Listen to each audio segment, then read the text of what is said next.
ચાલો આપણે દ્રાવણોના ચેપ્ટરમાં તો લગભગ આપણે ચેપ્ટર પૂરું થઈ ગયું છે, પણ છેલ્લા વિભાગમાં આપણે તમને દાખલાઓની થોડી માહિતી આપવાની છે. એ દાખલાની માહિતી આપીએ એ પહેલાં તો આપણે સૂત્ર ફરીથી થોડોક અભ્યાસ કરી નાખીએ કે શું કરવાનું, કે ભાઈ ઉત્કલન બિંદુ ઉન્નયન, બરાબર. પછી બીજો પોઈન્ટ આવશે ઠાર બિંદુ અવનયન, બરાબર. અને ત્રીજો પોઈન્ટ આવે છે અભિસરણ દબાણ. આપણે આ બધા પોઈન્ટ ભણી ગયા છીએ. હવે એમાં ઉત્કલન બિંદુ ઉન્નયન, તો એમાં આપણે ફોર્મ્યુલા ભણી ગયા કે ડેલ્ટા ટીબી બરાબર આઈ ઇન્ટુ કેબી ઇન્ટુ મોલારિટી, બરાબર. પછી ઠાર બિંદુ અવનયનમાં ડેલ્ટા ટીએફ બરાબર I into KF into molarity, બરાબર. અભિસરણ દબાણમાં પાઈ બરાબર I C R T. Okay. હવે તમે જુઓ કે અહીંયા અભિસરણ દબાણમાં સાંદ્રતા હંમેશા મોલારિટીમાં લેવાય છે, કેમ કે તાપમાન સાથે મોલારિટી અચળ રહે છે. જ્યારે અહીંયા મોલારિટી લેવાય છે, રાઉટના નિયમમાં પણ મોલારિટી, કેમ કે તાપમાન સાથે એમાં બદલાવ આવે એટલે મોલારિટીની અંદર પણ બદલાવ આવતો હોય છે. હવે આ સૂત્રો ક્યારે વાપરવા? ધારો કે તમે કોઈ એક્ઝામ્પલ ગણો છો, બરાબર. એની અંદર તમને એમનું મૂલ્ય આપેલું હોય, મોલારિટીનું મૂલ્ય સપોઝ આપેલું છે, બરાબર. અને કેબી આપ્યો છે અથવા કેએફ આપ્યો છે, અને ડેલ્ટા ટીબી કે ડેલ્ટા ટીએફ શોધવાનું કે છે. તો તમારે આઈનું મૂલ્ય, તો આઈ માટે મેં તમને કહ્યું હતું કે જે કાર્બનિક પદાર્થો છે, અહીંયા ફરીથી કહ્યું કે ભાઈ કાર્બનિક પદાર્થ, તો કાર્બનિક પદાર્થો કેવા? તો યાદ રાખો, યુરિયા, સુગર, ખાંડ, ગ્લુકોઝ, બરાબર. પછી છે બેન્ઝીન, ટોલ્યુઈન, ક્લોરોફોર્મ વગેરે માટે આઈ બરાબર 1 લેવા, બરાબર. આવા જો પદાર્થો હોય દ્રાવ્ય તરીકે, તો એમની માટે આઈ બરાબર 1 લેવા. તો કાર્બનિક પદાર્થો કેવા સ્વરૂપે હોય? દ્રાવ્ય રૂપે, તો આનો ઉપયોગ. જો અકાર્બનિક હોય કે ભાઈ અકાર્બનિક પદાર્થો દ્રાવ્ય રૂપે હોય, તો એની અંદર જો હું તમને કહી NaCl, તો I બરાબર 2 આવશે. I બરાબર કેટલો આવશે? 2 આવશે, બરાબર. NaCl, KCl, KBr વગેરે આ બધા માટે I બરાબર 2 લેવા. પછી CuCl2, CuBr2, પછી છે PbCl2, ZnCl2 વગેરે, તો I બરાબર 3 લેવાશે, બરાબર. કેમ 3? કે એમાં છૂટા પડતા કણની સંખ્યા આયન સ્વરૂપે Cu+2 ના 1 આયન, Cl- ના 2 આયનો છૂટા પડે, એટલે આ બધામાં I બરાબર 3 લેવા. ધારો કે તમને AlCl3, FeBr3 વગેરે કોઈ પદાર્થો હોય, તો I બરાબર 4 લેવાશે. 3 ઋણ આયન, 1 ધન આયન. પછી ઘણા દાખલાઓમાં તમને આવો સંકીર્ણ આપવામાં આવે કે ફોર FeCN6, તો આની માટે I બરાબર 5 થશે. કેમ 5 કે k ના પ્લસ સાઇન રૂપે 4 અને એફિશિયન્ટ 6 માઇનસ 4 આખો એક આયન બનાવે છે, એટલા માટે I બરાબર 5. તો અહીંયા જ્યારે કોઈ દાખલામાં તમને આવા પદાર્થો આપ્યા હોય તો એ પ્રમાણે I નું મૂલ્ય લેવાનું. KB નું આપ્યું હશે, મોલાલિટી આપી હોય તો તમારે ડેલ્ટા ટીબી શોધી શકો છો. હવે જો તમને એમ કે આ કહેવાય ઉત્કલન બિંદુ ઉન્નયન, એટલે કે ઉત્કલન બિંદુમાં થતો વધારો. આને કહેવાય ઠાર બિંદુ અવનયન, એટલે કે ઠાર બિંદુમાં થતો ઘટાડો કહેવાય. હું બીજો શબ્દ લખી દઉં છું. આને કહેવાય ઉત્કલન બિંદુમાં થતો વધારો. આને કહેવાય ઠાર બિંદુમાં થતો ઘટાડો. ઠાર બિંદુમાં થતો ઘટાડો. બરાબર. અવનયન કહો, ઘટાડો કહો, ઉન્નયન કહો, વધારો કહો, બધા એક હશે. હવે બીજું સૂત્ર કે ડેલ્ટા ટીબી બરાબર તો ટીબી માઇનસ ટીબી ડિગ્રી. બરાબર. આ એક ફોર્મ્યુલા. આ ફોર્મ્યુલા તો તમારે ક્યારે વાપરવાની કે જ્યારે તમારું ઉત્કલન બિંદુ જે આપ્યું હોય તો એ ઉત્કલન બિંદુ તો યાદ રાખો કૌંસમાં એવી જલીય દ્રાવણો માટે દ્રાવક તરીકે પાણી. તેથી પાણી માટે ટીબી ડિગ્રી એ પાણી માટે ટીબી ડિગ્રી તો 100°C કે 373 કેલ્વિન. બરાબર. આ રીતે. બરાબર. તો ઘણીવાર આ ટીબી ડિગ્રીને કહેવાય પાણીનું ઉત્કલન બિંદુ, દ્રાવકનું ઉત્કલન બિંદુ. ટીબી એટલે દ્રાવણનું ઉત્કલન બિંદુ કહેવાય. બરાબર. જે આપણે સૂત્રમાં શીખવાડી દીધું છે. તો અહીંયા ઘણા દાખલાઓમાં તમને દ્રાવણનું ઉત્કલન બિંદુ કે તો પહેલા ડેલ્ટા ટીબી શોધવો પડે. ટીબી ડિગ્રી તો તમને આપેલો જ હોય. બરાબર. ના આપ્યો હોય તો ખબર હોવી જોઈએ કે જલીય દ્રાવણ હોય તો પાણી હોય એમાં દ્રાવક તરીકે તો સેલ્સિયસમાં 100 હોય, કેલ્વિનમાં 373 કેલ્વિન. બરાબર. અને પછી ટીબી એટલે દ્રાવણનું ઉત્કલન બિંદુ તમે શોધી શકો છો. બરાબર. તો અહીંયા આ ફોર્મ્યુલામાં કે જ્યાં ટીબી એટલે એને કહેવાય દ્રાવણનું ઉત્કલન બિંદુ કહેવાય છે. બરાબર. એ જ રીતે આ સૂત્રમાં અહીંયા ઠાર બિંદુ અવનયનમાં. બરાબર. એમાં તો ડેલ્ટા ટીએફ બરાબર ટીએફ ડિગ્રી માઇનસ ટીએફ. બરાબર. હવે આમાંય પાવ યાદ રાખવાનું કે ભાઈ જલીય દ્રાવણ માટે દ્રાવક તરીકે પાણી. તેથી પાણી માટે ટીએફ ડિગ્રી તો 0°C કે 273 કેલ્વિન.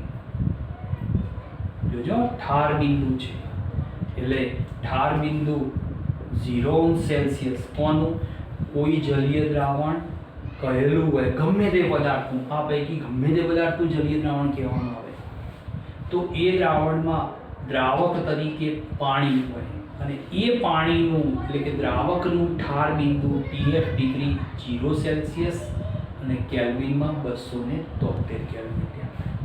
જ્યાં ટીએફ તો એને કહેવાય છે દ્રાવણનું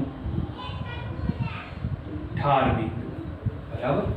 આને કહેવાય છે દ્રાવણનું ઠાર બિંદુ તરીકે ઓળખવામાં આવતું હોય છે. બરાબર, આ સૂત્રમાં બીજું કે અહીંયા બીજી ફોર્મ્યુલા તો આપણે ભણી ગયા, ડેલ્ટા ટીબી બરાબર આઈ ઇન્ટુ કેબી ઇન્ટુ 1000 ઇન્ટુ દ્રાવ્યનું વજન ભાગ્યા દ્રાવ્યનો અણુભાર ગુણ્યા દ્રાવકનું વજન, બરાબર, કે જ્યાં W2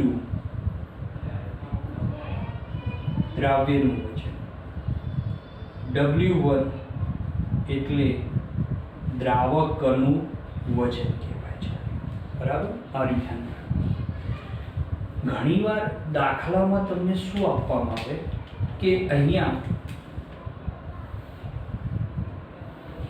અહીંયા તમને ડેલ્ટા ટીબી આપ્યો હોય, આઈ હોય એ તો તમે આ પ્રમાણે શોધી નાખવાનું, કેબી આપેલો હોય, હવે W1 આપેલો હોય અને એમ કે દ્રાવ્યના મોલ કે, તો તમારે યાદ રાખવાનું કે આ સૂત્રમાં, કે આ જે સૂત્ર છે કે ભાઈ સૂત્રમાં W2 ભાગ્યા W1 એટલે એને કહેવાય દ્રાવ્યના મોલ કહેવાય છે, બરાબર. તો દ્રાવ્યના મોલ શોધવાના કે તો આટલી ફોર્મ્યુલા તમારે M2 હવે M2 એ પ્રમાણે લઈ લેવાની. ક્લિયર? હવે એ જ પ્રમાણે ઠાર બિંદુ અવનયન, તો એમાં તમે ડેલ્ટા TF બરાબર I ઇન્ટુ KF ઇન્ટુ 1000 ગુણ્યા W2 એટલે દ્રાવ્યનું વજન જ કહેવાય ભાગ્યા W1 એટલે દ્રાવકનું વજન ગુણ્યા M2 એટલે દ્રાવ્યનું અણુભાર. તો W2 ભાગ્યા M2 એટલે દ્રાવ્યના મોલ કહેવાય. બંને માટે આ સરખું છે, બરાબર. તો બંનેમાં W2 એટલે દ્રાવ્યનું વજન, W1 એટલે દ્રાવકનું વજન તરીકે લેવામાં આવે છે, બરાબર. જે અજ્ઞાત આપ્યો હોય એ પ્રમાણે તમારે બાકીની કિંમતો મૂકી દેવાની, અજ્ઞાતને કરતા કરો એટલે તમારો જવાબ આવી જશે. બહુ સહેલા દાખલા છે, પણ ખાલી ધ્યાન શું રાખવાનું કે તમને પદાર્થ જે આપ્યો હોય એનો આઈ લેતા ધ્યાન રાખવાનું છે. એ આઈ આ પ્રમાણે તમારે. ક્લિયર? હવે અભિસરણ દબાણમાં, અભિસરણ દબાણમાં તો એક ફોર્મ્યુલા આ છે. R નું મૂલ્ય તો વાયુ અચળાંક એટલે પ્રવાહી અચળાંક બરાબર સ્વીકારેલો છે, આપેલું જ હોય મૂલ્ય 0.08314 તરીકે. T તાપમાન આપેલું હોય, I તો આ પદાર્થ પૈકી ગમે તે આપ્યો હોય એ પ્રમાણે I લઈ લેવાનો અને C એટલે મોલારિટી છે તમને આપેલી હોય છે. બીજી ફોર્મ્યુલા છે કે અભિસરણ દબાણ બરાબર I into WRT upon MV, જ્યાં W એટલે કે જે વજન છે, બરાબર, M એટલે શું છે? અણુભાર છે, બરાબર, અને V એટલે એને કહેવાય દ્રાવણનું કદ કહેવાય છે, બરાબર. તો એના પ્રમાણે આવી ફોર્મ્યુલા તમારે વાપરવાની. હવે એમાં ઘણીવાર તમને એમ કે ભાઈ દ્રાવ્યના મોલ શોધો, તો W એટલે દ્રાવ્યનું વજન, M એટલે દ્રાવ્યનું અણુભાર. તો વજન ભાગ્યા અણુભાર એટલે થઈ જશે મોલ સ્વરૂપે ફોર્મ્યુલા, એટલે કે પાઈ બરાબર I into nRT upon V. N એટલે મોલ કહેવાય, કે જ્યાં N બરાબર એટલે શું કહેવાશે? મોલ કહેવાય છે, બરાબર. હવે આ જે અભિસરણ દબાણ છે એની મદદથી કે આ સૂત્ર દ્વારા મોટા કદના અણુઓ, બરાબર. હવે મોટા કદના અણુઓ કયા કયા? તો યાદ રાખો કે ભાઈ પ્રોટીન, વિટામિન, પોલિમર જેવા જે પદાર્થો છે ના અણુભાર શોધી શકાય છે. બરાબર, આ ખાસ ખ્યાલ રાખવાનો. આ સૂત્ર એટલે કયું? અભિસરણ દબાણ. અભિસરણ દબાણ એવું છે કે જેની અંદર અણુભાર જે શોધવાનો છે દ્રાવ્યનો, બરાબર, એ દ્રાવ્ય સ્વરૂપે પદાર્થ, પ્રોટીન, વિટામિન, પોલિમર પદાર્થો હોય તો એમનો અણુભાર શોધી શકાય. જ્યારે આ પદાર્થોના અણુભાર આ સૂત્રોની અંદર જે એમ આપ્યો છે એની મદદથી શોધી શકાતો નથી હોતો. બરાબર, હવે આપણે એક કામ કરીએ કે આની અંદર કે બે ભેગા હોય એ ટાઈપનો એક દાખલો લઈ લઈએ. તો એમાં આપણે રકમ સ્વરૂપે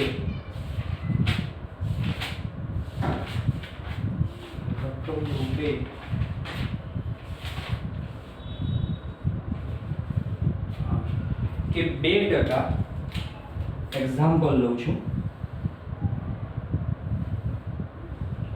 પહેલો એક્ઝામ્પલ છે કે 2% W/W, બરાબર, ગ્લુકોઝના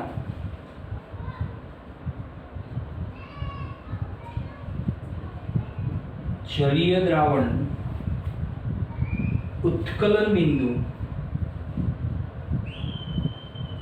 101°C છે.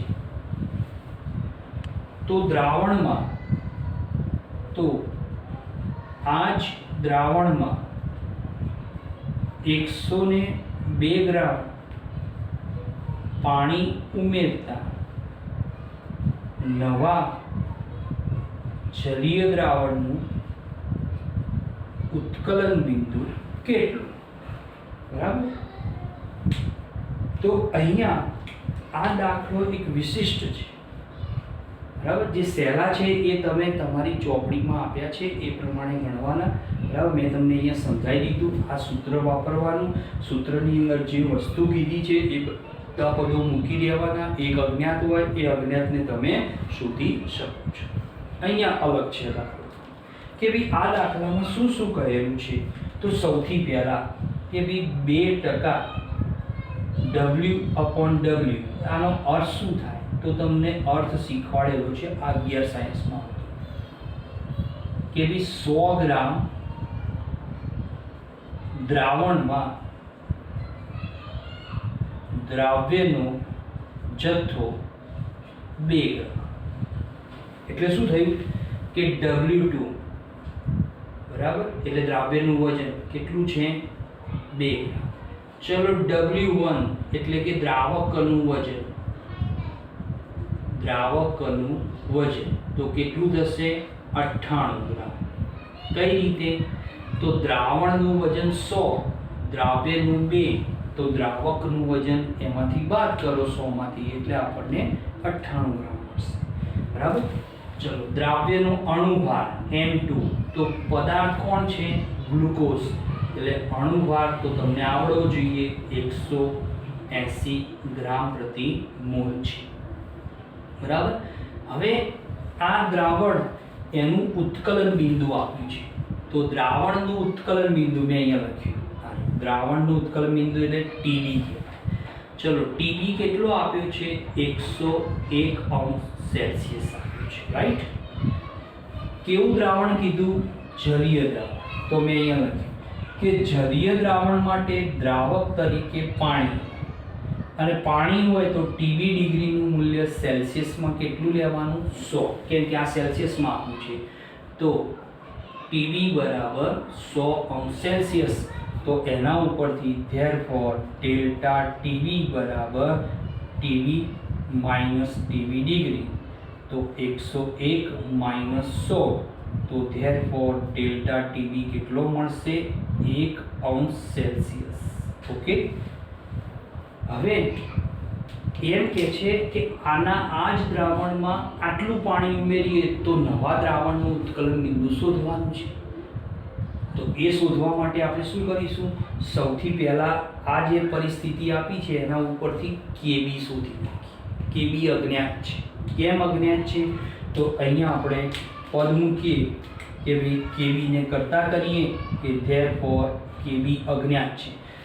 દ્રાવણનું તાપમાન બદલાય, દ્રાવ્યનો જથ્થો બદલાય, દ્રાવકનો જથ્થો બદલાય, પણ એના કેબી અથવા કેએફના મૂલ્યમાં કોઈ ફેરફાર આવે નહીં, એ અચળ કહેવાય છે. તો આ કેબી શોધી અને બીજી પરિસ્થિતિ માટે કેબીનો ઉલ્લેખ કરીશું ઉપયોગ. બરાબર. તો કેબીનું સૂત્ર થશે, તો ચલો આમાંથી કેબીને કરતા કરીએ. તો કેબીને કરતા કરો તો delta TB into M2 W1 ભાગ્યા 1000 ઇન્ટુ I ઇન્ટુ W2. બરાબર થઈ ગયું. IW2 1000 છેદમાં ગયા. ઓકે. હવે મૂલ્ય મૂકી દઈએ. Delta TB 1 Celsius, M2 180, W1 98 ભાગ્યા 1000 ગુણ્યા, ચલો I એટલે ગ્લુકોઝ છે, તો ગ્લુકોઝ માટે I કેટલો હોય? 1 હોય. તો 1 ગુણ્યા ડિવાઈડ, બરાબર. શું આવશે? W2 એટલે 2, બરાબર. તો આના ઉપરથી કેબીની ગણતરી કરીએ તો કેબીનું મૂલ્ય મળશે 8.82 અંશ સેલ્સિયસ કેજી પ્રતિ મોલ. બરાબર. ચલો કેબી મળી ગયો. આપણે પહેલા કેબી શોધવો પડે. હવે શું કહે છે કે આ જ દ્રાવણમાં 102 ગ્રામ પાણી ઉમેર્યું, તો નવી પરિસ્થિતિ કે ધેરફોર W2 કેટલો રહેશે? દ્રાવ્ય તો જથ્થો એનો એ રહેશે, પણ દ્રાવક પહેલા કેટલો હતો? 98, પછી 102 ગ્રામ પાણી ઉમેર્યું એટલે કેટલો થશે? 8 ને 2 10, 9 ને 10 1 200 ગ્રામ. બરાબર. W1 કેટલો થશે? નવો 200 ગ્રામ થશે. બરાબર. હવે અણુભાર તો M2 તો એનો એ જ રહેશે, M 180 ગ્રામ પ્રતિ મોલ. ચલો હવે એમાં આપણે શું શોધવું પડશે? ડેલ્ટા ટીવી શોધી નાખીએ અને પછી ટીવી શોધીએ. તો અહીંયા ગણતરી જોજો. તો ડેલ્ટા નવા દ્રાવણનો ડેલ્ટા ટીવી શોધીએ. તો ડેલ્ટા ટીવી બરાબર સૂત્ર I કેબી 1000, દ્રાવ્યનું વજન, દ્રાવ્યનું અણુભાર, દ્રાવકનું વજન. ચલો I1 કેબી 8.82 1000, W2 તો કેટલું મળ્યું? 2 ગ્રામ ભાગ્યા M2 180 અને નવો દ્રાવકનું વજન 200 ગ્રામ. તો ધેરફોર ડેલ્ટા ટીવી, તો ડેલ્ટા ટીવી મળશે એની અંદર 0.49. બરાબર. ચલો આ નવો ડેલ્ટા ટીવી મળી ગયો. હવે આના દ્વારા આપણે શું શોધીએ? ધેરફોર ડેલ્ટા ટીવી બરાબર ટીવી માઇનસ ટીવી ડિગ્રી. તો ધેરફોર ટીવી બરાબર ડેલ્ટા ટીવી વત્તા ટીવી ડિગ્રી એટલે 0.49 વત્તા 100. તો ધેરફોર દ્રાવણનું નવું ઉત્કલન બિંદુ કેટલું મળશે? 100.49 અંશ સેલ્સિયસ મળશે. ક્લિયર? બરાબર. બસ આ જ પ્રમાણે ઠાર બિંદુમાં આપેલું હોય પદો, તો ઠાર બિંદુની અંદર તમને જે શોધવાનું કીધું એ તમે શોધી શકો છો. આ પરિસ્થિતિવાળો દાખલો ઠાર બિંદુમાં પણ બને. એકદમ સરળ છે. બરાબર. આમાં કંઈ એટલું બધું ભારે છે નહીં. તો ચોપડીમાં આપેલા ઉદાહરણ અને સ્વાધ્યાયના દાખલા તમારે સોલ્વ કરવા. ઓકે. હવે આપણે વાત કરીએ અભિસરણ દબાણ.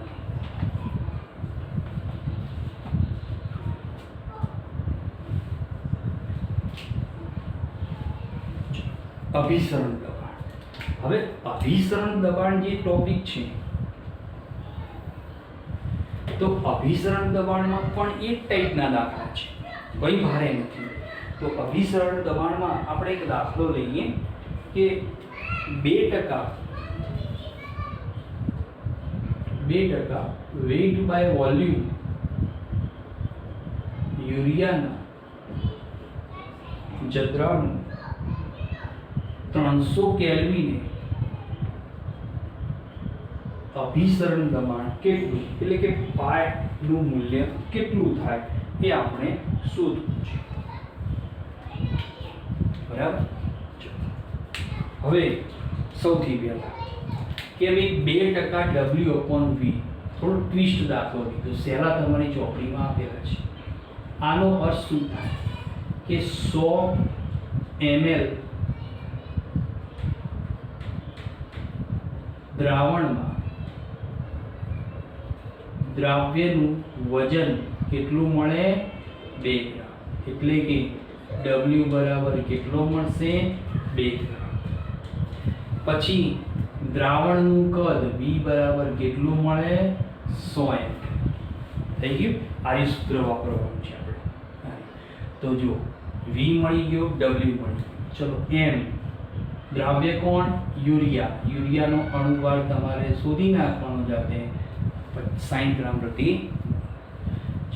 હવે R નું મૂલ્ય તો આપણને ખબર છે 0.08314 અથવા 82 પણ લઈ શકો છો. ત્યારબાદ બીજું પદ કયું છે? T. કેટલા કેલ્વિન આપ્યું છે? 300 કેલ્વિન. હવે આમાં યુરિયાનો I કેટલો થાય? 1 થાય. મેં અહીંયા લખાયેલું છે I બરાબર 1. તો હવે તમે આ બધી કિંમતો આની અંદર મૂકી દો એટલે તમને શું મળશે? અભિસરણ દબાણ પાઈનું મૂલ્ય મળી જશે. બરાબર? બહુ જ સિમ્પલ છે દાખલા. સીધું સૂત્ર યાદ રાખવાના છે. સૂત્રની અંદર તમારે એ પદો મૂકી અને એમાંથી શોધવાનું છે. કદાચ તમને પાય આપ્યું હોય, W આપ્યું, RT આપ્યું, I આપ્યો, V આપ્યો, અણુભાર શોધવાનું છે તો અણુભાર શોધી શકાય. કદ શોધવાનું છે કદ શોધી શકો. I નું મૂલ્ય કહે તો I નું મૂલ્ય પણ શોધી શકાય છે. બરાબર? તો આ પ્રમાણે તમારે અભિસરણ દબાણની અંદર સોલ્વ કરી દેવાનું. હવે આપણે સુયોજન અંશ અને વિયોજન અંશ વિશે થોડું લઈએ. બરાબર? તો એની માટે આપણને ચોપડીમાં તમને જે ઉદાહરણ આપ્યું છે આપણે ઉદાહરણ લઈએ.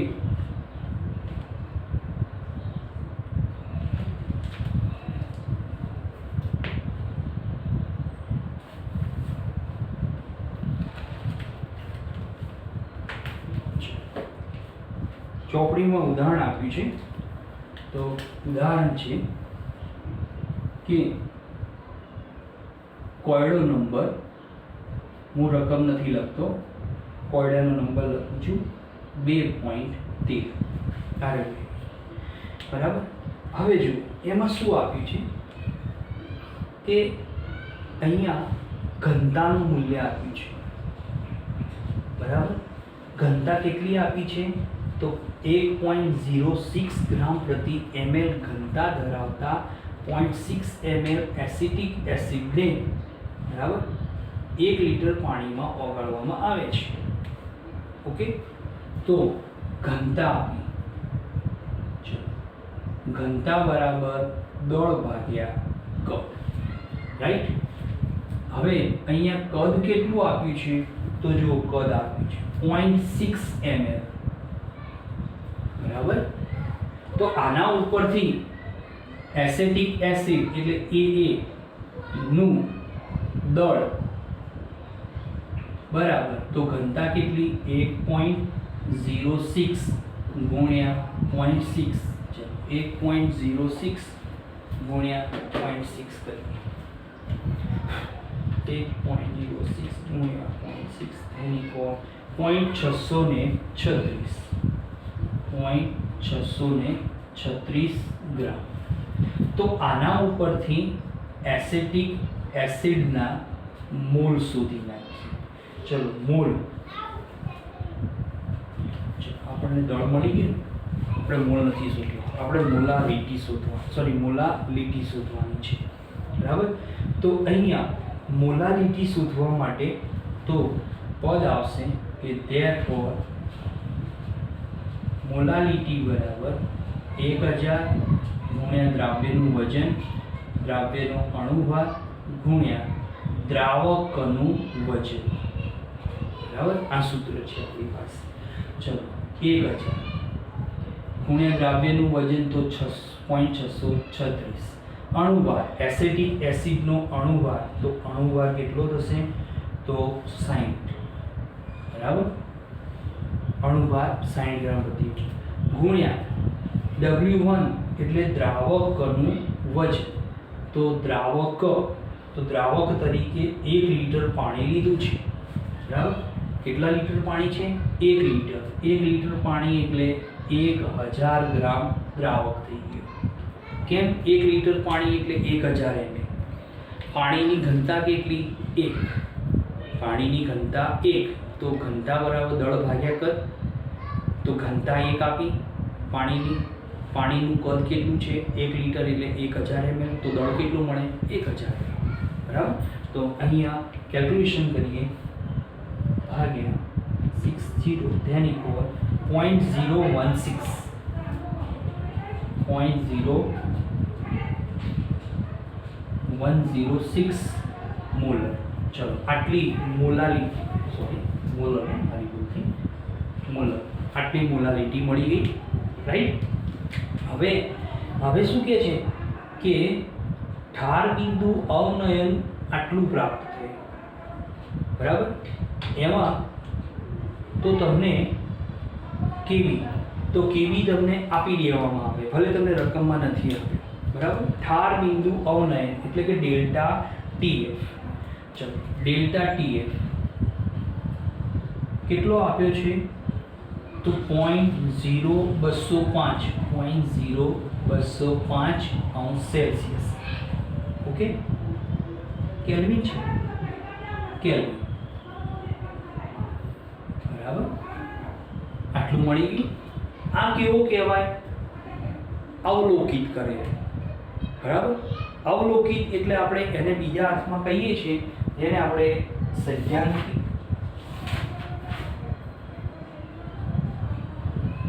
બરાબર. તો આ અવલોકિત કરેલું છે. અવલોકિત એટલે પ્રાયોગિક કહેવાય તેને બીજા. આ પ્રાયોગિક મૂલ્ય છે, બરાબર.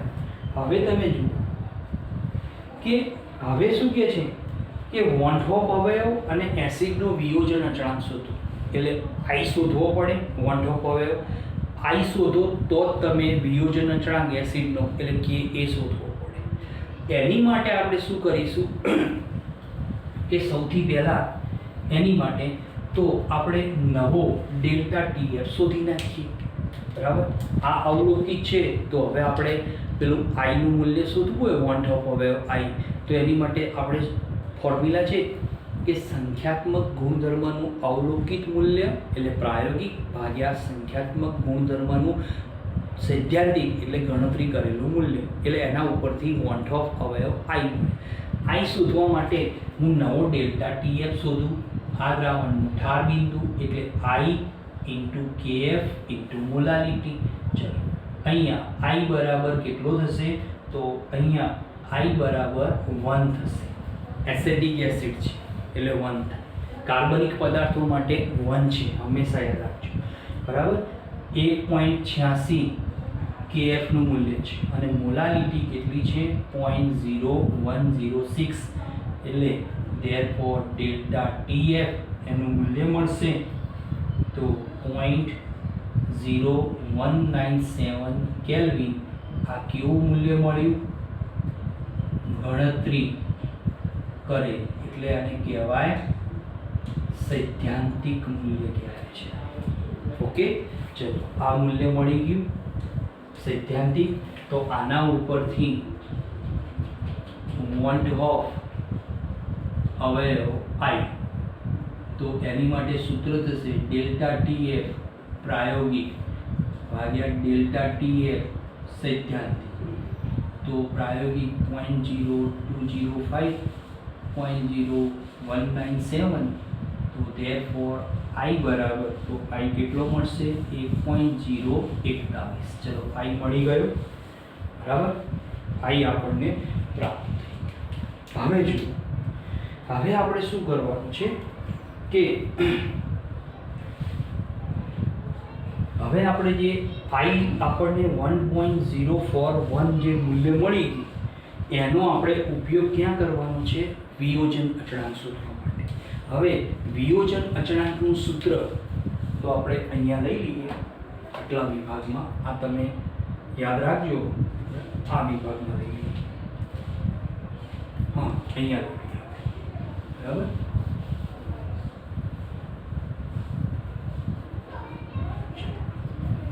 વિયોજન અચળાંકનું સૂત્ર, તો એની માટે આપણી પાસે ફોર્મ્યુલા છે કે એ બરાબર C alpha square upon 1 minus alpha, right. તો આલ્ફા શોધવો પડે, વિયોજન અંશ. તો વિયોજન અંશ અહીંયા શોધી નાખીએ કે આલ્ફા બરાબર સૂત્ર આપણી પાસે હતું. ચલો, આલ્ફા બરાબર આપણે સૂત્ર કયું મૂકતા હતા? i -1 ભાગ્યા n -1. હવે એસિડિક એસિડ એટલે n બરાબર કેટલો લેવાય? 1 લેવાય છે, બરાબર. હા, n બરાબર 2 લેવાશે, બરાબર. 1.041 -1 ભાગ્યા 2 -1. 1.041 -1 then equal 0.041, એટલે આલ્ફા કેટલો મળ્યો? 0.041. અહીંયા મૂકી દઈએ. ચલો, સી એટલે સાંદ્રતા. તો સાંદ્રતા, તો અહીંયા સાંદ્રતા કેટલી મળે છે? 0.0106 ગુણ્યા આલ્ફાનો વર્ગ 0.041 એનો વર્ગ. હવે આ મૂલ્ય છે ને 1 માઇનસ આલ્ફા, ચલો લઈ લઈએ 0.041. કેલ્ક્યુલેશન કરીએ.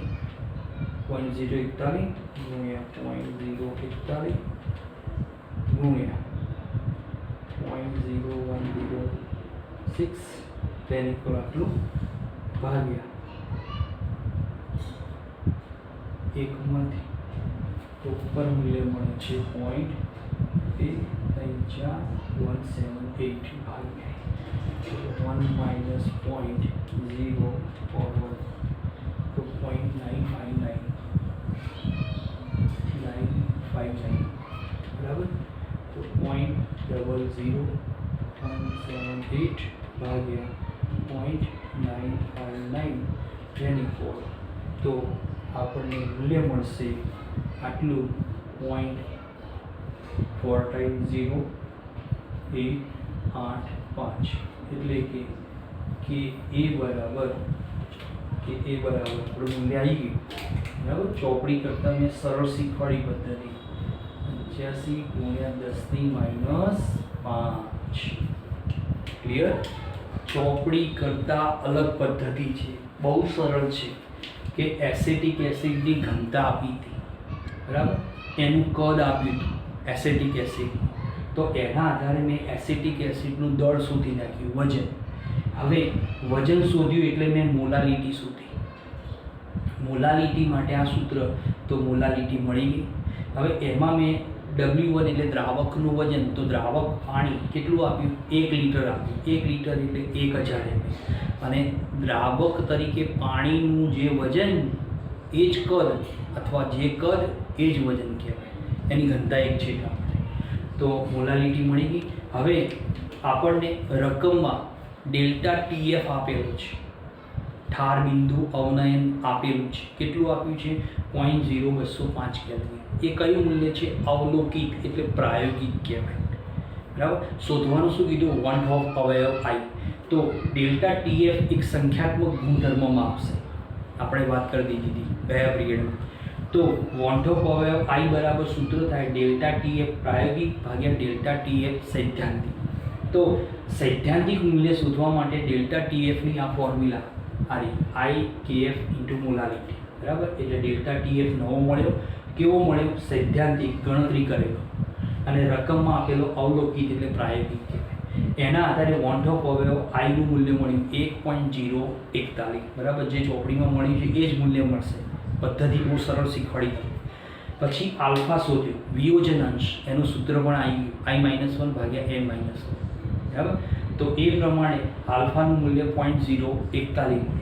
એ આલ્ફાનું મૂલ્ય મેં અહીંયા મૂક્યું, કેમ કે આયનીકરણ અચળાંક કીધું, એસિડનો વિયોજન, એટલે કે એ બરાબર આરી સૂત્ર સંતુલન ચેપ્ટરમાં આવી ગયું.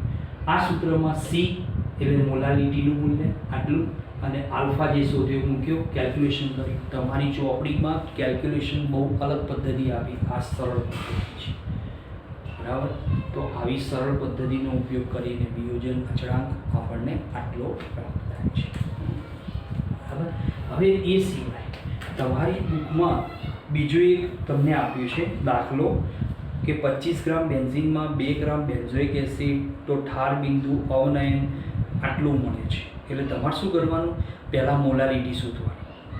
સાંભળો, પહેલાં શું કરવાનું, મોલારિટી નવી શોધી નાખવાની, નવી આખી મોલારિટી. એ મોલારિટી જે મળી જાય, બરાબર, હા, મોલારિટી શોધી નાખવાની. નવી મોલારિટી જે મળે ને એ મોલારિટી, એની મદદથી તમારે ડેલ્ટા TF શોધવાનું. બરાબર. ચલો, હું 2.12 નંબરનો જે દાખલો છે એને આપણે થોડુંક સમજી લઈએ. એ સમજવા માટે હું આ વિભાગ ભૂસી નાખું છું. બરાબર. આ વિભાગ અહીંયાથી દૂર કરું છું. એ દૂર કરવા માટે સૌથી પહેલાં તો અહીંયા આપણે આ ટોપિક તો તમે નોંધી લેજો, બરાબર, કેમ કે ફોટો પાડતા ફાવે એમ નથી. તો એ જે 2.12 નંબરનો કોયડો છે ને એની માહિતી હું અહીંયા દર્શાવી દઉં છું. એક્ઝેક્ટલી ક્યાં દર્શાવું, તો અહીંયા દર્શાવી દઉં. બરાબર. આ બધું તમે મારા વિડીયોમાંથી તમે નોંધી લેજો, બહુ સરળ છે. ચલો, 2.12 નંબરનો કોયડો, ચોપડીનો ઉદાહરણ, સરળ પદ્ધતિ, ચોપડી કરતાં જુદી. તો સૌથી પહેલાં શું કરવાનું, મોલારિટી શોધી નાખવાની. ચલો, મોલારિટી 1000 ગુણ્યા દ્રાવ્યનું વજન. તો દ્રાવ્ય છે 2 ગ્રામ બેન્ઝોઇક એસિડ, બરાબર. અને બેન્ઝોઇક એસિડનો અણુભાર થાય 84 વત્તા 6 વત્તા 32 122. બરાબર. બેન્ઝોઇક એસિડનો અણુભાર થશે 122 અને દ્રાવકનું વજન 25. બરાબર. તો 2000 ભાગ્યા 122 ભાગ્યા 25 એની કોલ 0.65. બરાબર. આટલી શું મળી, મોલારિટી. હવે આ મોલારિટી મળી ગઈ. હવે એમ કહે છે કે ઠાર બિંદુ અવનયન તમને રકમમાં આપેલું છે, ડેલ્ટા TF તમને આપેલું કેટલું, 1.62 કેલ્વિન. આ કયું મૂલ્ય કહેવાય, પ્રાયોગિક મૂલ્ય કહેવાય. ઓકે. આમાં તમારે શું શોધવાનું છે, સુયોજન શોધવાનું છે, એટલે x શોધવાનું છે. x શોધવા માટે વોન્ટ ઓફ અવયવ I શોધવો પડે. બરાબર. તો I શોધવા માટે હવે આપણે શું કરીએ, નવું ડેલ્ટા TF શોધીએ. ડેલ્ટા TF આ કયો શોધીએ, સૈદ્ધાંતિક મૂલ્ય. તો I into KF into molarity. ચલો, KF, આપણે KFનું મૂલ્યની વાત કરીએ તો KF કેટલો કહેવાશે, હા, બેન્ઝીન માટે આપ્યો 4.9 આપ્યો. બરાબર. બેન્ઝીન માટે છે ને, એટલે 1 ગુણ્યા 4.9 ગુણ્યા 0.655, બરાબર, ગુણ્યા 4.9 તેની કોલ 3.213 કહેવાય. આ કયું મૂલ્ય મળ્યું, સૈદ્ધાંતિક. આના ઉપરથી વોન્ટ ઓફ અવયવ I, તો ડેલ્ટા TF પ્રાયોગિક ભાગ્યા ડેલ્ટા TF સૈદ્ધાંતિક. ચલો, પ્રાયોગિક મૂલ્ય છે 1.62 ભાગ્યા 3.213. બરાબર. 1.62 ભાગ્યા 3.213 તેની કોલ 0.50. બરાબર. 0.504 લખીએ. ચલો, I મળી ગયો. હવે સુયોજન અંશ એટલે x કહેવાય. તો એની માટે ફોર્મ્યુલા હતી 1 - I, બરાબર, n ભાગ્યા n - 1. તો 1 - 0.504 ગુણ્યા n. n કેટલા, તો n એટલે સંખ્યા કણ કહેવાય. તો જો બેન્ઝોઇક એસિડ માટે સંખ્યા કણની મૂલ્ય છે 2 કહેવાય, કેમ કે બેન્ઝોઇક એસિડ એટલે એમાંથી 2 આયનો છૂટા પડે C6H5COO માઇનસ અને H પ્લસ ભાગ્યા 2 માઇનસ. તો તમારો એક્સનું મૂલ્ય તો 0.992 આવવું જોઈએ ને. આપણે જોઈ લઈએ આટલું આટલું આવી ગયું. કેટલો આવ્યો? 0.992 એક્સ. આ એક્સનું મૂલ્ય. તો આના આધારે સુયોજન કેટલું થયું? 99.2%. Therefore સુયોજન મૂલ્ય કેટલું થાય? 99.2%. બોલો, ચોપડી કરતાં બહુ સરળ થઈ ગઈ પદ્ધતિ. ખ્યાલ આવ્યો? તો કોઈ પણ દાખલો જ્યારે સુયોજન વિયોજન અંશના દાખલા ગણતા હોય ને તો સરળ પદ્ધતિ લેવાની. બરાબર. મેં તમને ગયા પીરિયડમાં શીખવાડ્યું કે સંખ્યાત્મક ગુણધર્મો કોના આવે, એટલે કે ક્વોન્ટમ અવયવ આઈ શોધવા માટે. તો જો ડેલ્ટા TF પ્રાયોગિક આપી હોય તો સૈદ્ધાંતિક શોધવાનું. પછી ડેલ્ટા TB આપે તમને આની જગ્યાએ તો પ્રાયોગિક આપી હોય સૈદ્ધાંતિક શોધવાનું. પછી અભિસરણ દબાણ કે પ્રાયોગિક આપી હોય નવું શોધી નાખવાનું. એટલે તમારે આઈની ફોર્મ્યુલામાં પ્રાયોગિક ભાગ્યા સૈદ્ધાંતિક એ પ્રમાણે શોધવાનું. સૈદ્ધાંતિક શોધવા માટે તો એમની ફોર્મ્યુલા આગળ ભણી ગયા છે એ વાપરવાની છે. દરેકમાં મોલાલિટી આવતી હોય તો મોલાલિટી એ આપણે શોધી નાખવાની છે. બરાબર. આઈનું મૂલ્ય મળી ગયું. આ કહેવાય વોન્ટ ઓફ અવયવ આઈ કહેવાય. બરાબર. પછી સુયોજન અંશ કેટલા ટકા કીધું? તો સુયોજન અંશ શોધો તો આ સૂત્રમાં મેં મૂક્યું એટલે 0.992 મળ્યું. હવે તમે વિચાર કરો, ચોપડીમાં કેટલી આખી અલગ પદ્ધતિ છે અને આ સરળ પદ્ધતિ છે. બરાબર. ચોપડીમાં આ 2.12 અને 2.13 નંબરનો કોયડો આખો અલગ પદ્ધતિથી છે. અને જ્યારે મેં તમને શીખવાડ્યો બહુ સરળ પદ્ધતિ, સિમ્પલ. બરાબર. તો આ પદ્ધતિ દ્વારા પણ આપણો જવાબ તો એનો એ જ આવે, કોઈ દિવસ બદલાય નહીં આવે. પેલી પદ્ધતિ થોડી હાર્ડ કહેવાય, આ સોફ્ટ એટલે કે સરળ પદ્ધતિ કહેવાય. ક્લિયર? બરાબર. હવે આ ચેપ્ટરમાં આવતા અન્ય જે દાખલાઓ છે સ્વાધ્યાયના એ પણ તમે સોલ્વ કરજો. ના ખબર પડે તો મને વોટ્સઅપ ઉપર તમે એ દાખલો જે છે એની રકમ મોકલજો, હું તમને ગણીને જવાબ મોકલીશ. ઓકે. અહીંયા તમારું દ્રાવણો ચેપ્ટર પૂરું થાય છે. હવે આપણે નેક્સ્ટ નવા પિરિયડમાં વિદ્યુત રસાયણમાં આપણે જે છેલ્લે પૂરું કર્યું એનાથી હવે આગળ જવાનું છે. તો વિદ્યુત રસાયણમાં હવે આપણે જે ટોપિક છેલ્લે લીધો હતો, છેલ્લો લેક્ચર, ત્યાંથી આપણે શરૂઆત આગળ વિદ્યુત રસાયણની ચાલુ કરી દઈશું. બરાબર. તો મારું ચેપ્ટરમાં પહેલું અને બીજું ચેપ્ટર પૂરું થાય છે. ત્રીજું ચેપ્ટર આપણું જે રનિંગ છે એ હવે સ્ટાર્ટ કરી દઈશું. જે બાકી છે પૂરું કરી દઈશું. બરાબર. એ પતે એટલે એના પછી આપણે જે છે ભાઈ આપણા જે ચેપ્ટર છે આપણું DF એલિમેન્ટ્સ અને સંકીર્ણ ક્ષારો, એની અંદર થોડુંક અભ્યાસ માટે જતા રહીશું. બરાબર. નહીંતર પછી ઓર્ગેનિક કેમિસ્ટ્રીમાં જઈશું. ઓકે. તો દ્રાવણ અહીંયા તમારું પૂરું થાય છે.